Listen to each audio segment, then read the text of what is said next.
Здравствуйте, в эфире новости на телеканале Якутия-24. В студии Влад Давыдов. Смотрите в выпуске. Временное решение. Ученики школы, сгоревшие в якутском селе Кустур, будут обучаться в здании детского сада. Борьба с коронавирусом в столице. Начали вакцинировать трудовые коллективы, выстроились очереди. ДТП в Хангаласском районе. Водитель находится в тяжелом состоянии. Подробности аварии.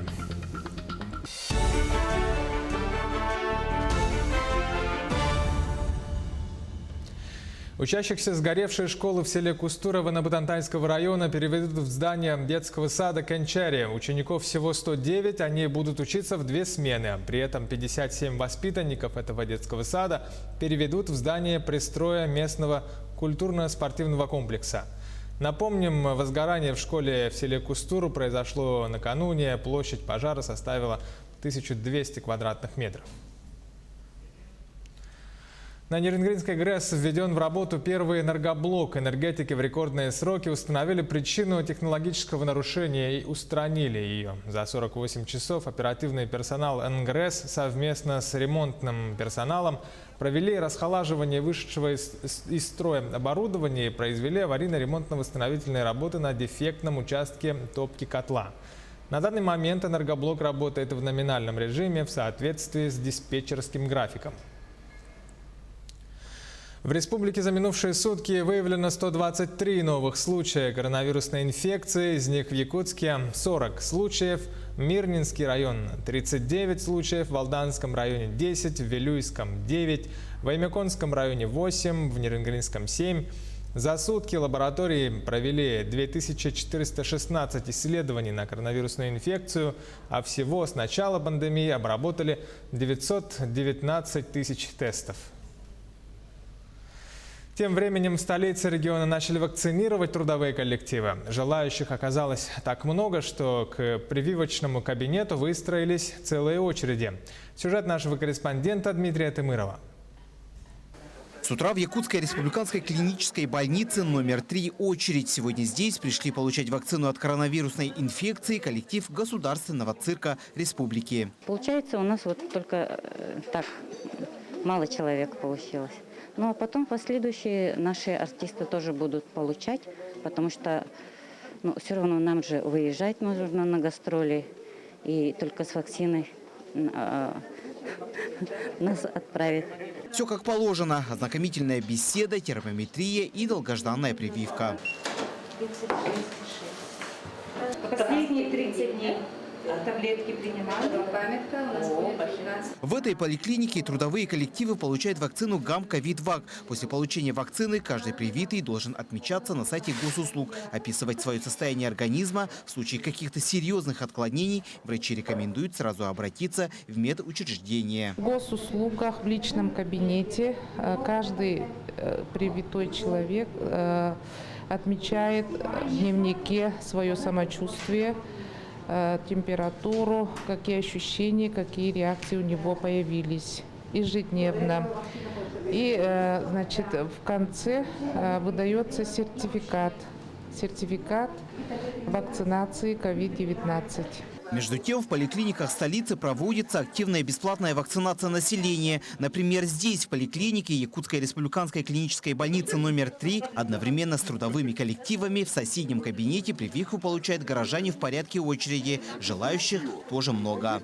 Процедура простая, обычные уколы, все там не болезненные и не опасные.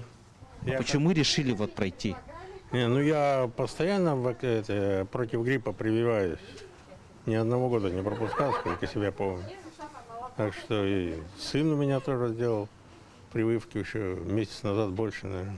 Напомним, сегодня на территории региона население прививает в основном вакциной ГАМ-ковид-ВАК. Также в некоторых поликлиниках дают вакцину Эпивак-Корона, но его количества мало. Как отметил в своем выступлении премьер-министр страны Михаил Мишустин, со следующего месяца по всей стране запустят 3-й вид вакцины на гражданский оборот и увеличат производство вакцины Эпивак-Корона, чтобы как можно больше людей охватить процедурой иммунизации. Сейчас массовая вакцинация идет в основном спутником ВИ. В следующем месяце перейдем к масштабному выпуску вакцины Эпивак-Корона.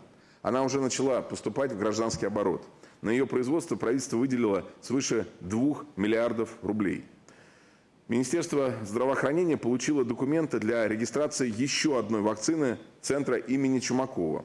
Это уже 3-я разработка наших ученых, и в ближайший месяц она тоже выйдет в гражданский оборот. Все это позволит расширить вакцинацию, сделать ее более доступной, а значит защитить еще больше людей от коронавируса. Между тем, по данным регионального оперштаба, по всей территории Якутии сегодня вакцину получили 15 281 человек. В том числе только за сутки привито 2198 якутян. Дмитрий Тымыров, Григорий Охлопков, Якутск.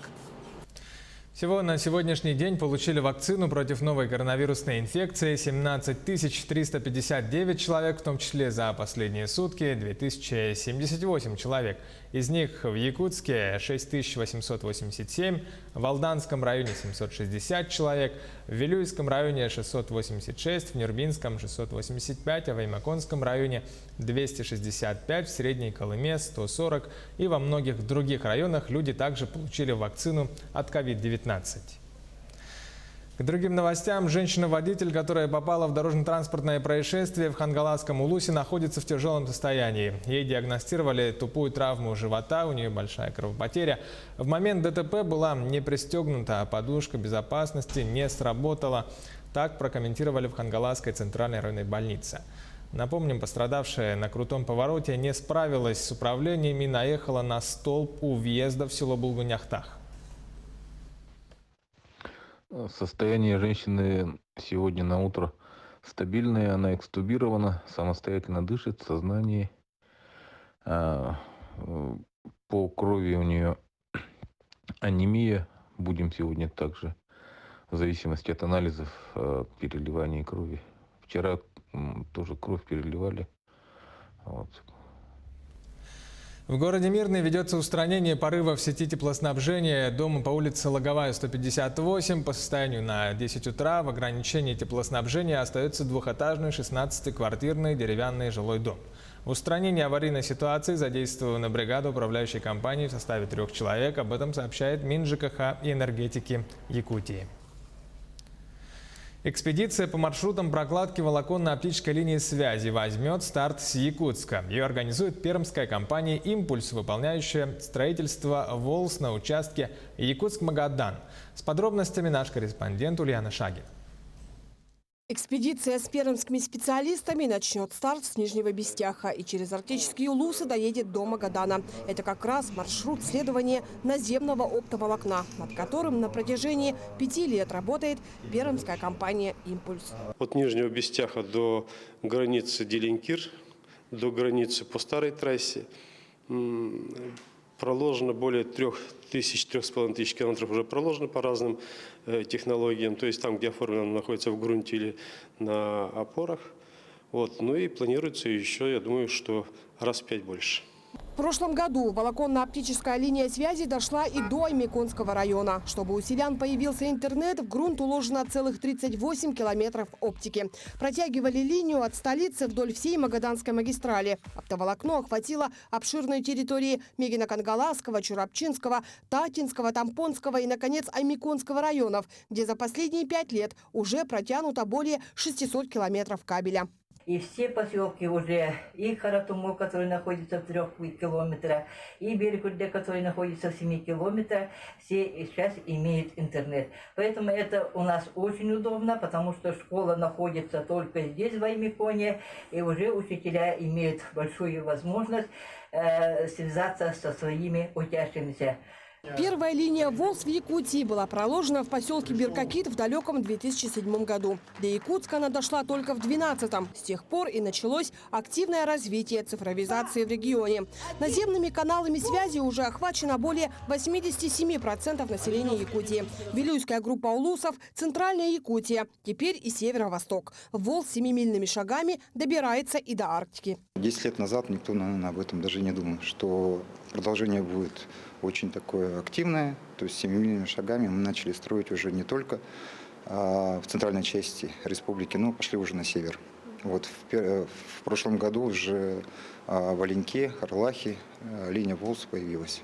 Ждут автоэкспедицию и в Момском районе. По словам главы района Ивана Павлова, сегодня спутниковая связь, через которую обеспечивается теле-интернет-связь в населенных пунктах, дорогая, но вынужденная мера. По плану, значит, Тапталов будет проходить через Улухан-Чистайский национальный наслег. Мы очень сильно ждем.